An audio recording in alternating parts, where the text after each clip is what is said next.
unboxing is A Cup of Quiet.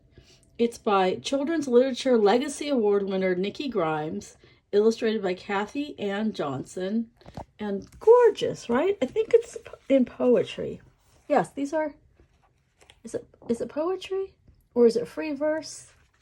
A Cup of Quiet is oh so refreshing.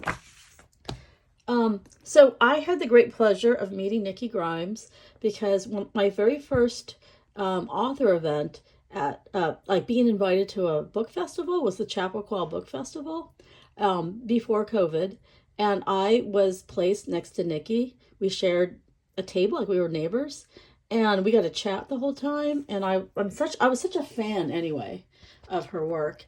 And became even more so spending time with her. And then I saw her at the most recent Chappaqua Book Festival, like this past fall, and she told me about A Cup of Quiet. You know, she's got a bunch of books releasing. I think this one comes out in April, and so she's going to be sharing a poem on my blog, and we'll be doing a book giveaway then. But she just said, like, oh, did you see the cover? It's so gorgeous. And we're like, oh, your books are also amazing. And it is an amazing cover.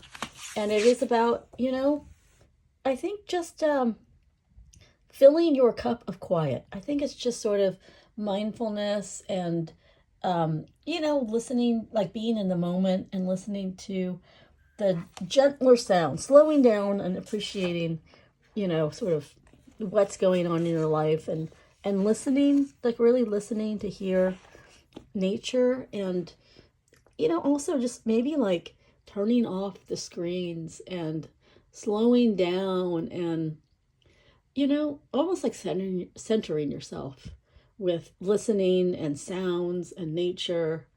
And I think this book does that for kids as well. And sort of, it's a magical way of just using, you know, your own senses.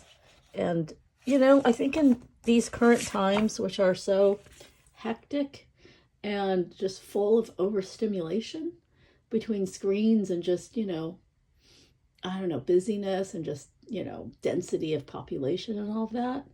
And, you know, it's almost like a deluge of bad news. Like right now we're just hearing about the horrible fires in Southern California. This book kind of reminds you to, you know, step back and, you know, listen to the quiet sounds around you, reconnect with the world and nature, and maybe even like give yourself a little space for gratitude. So excited to read this book. Thank you to the publisher, who I don't think I mentioned, Bloomsbury Children's Books, for giving me this ARC, Advanced Release Copy, and thank you for watching.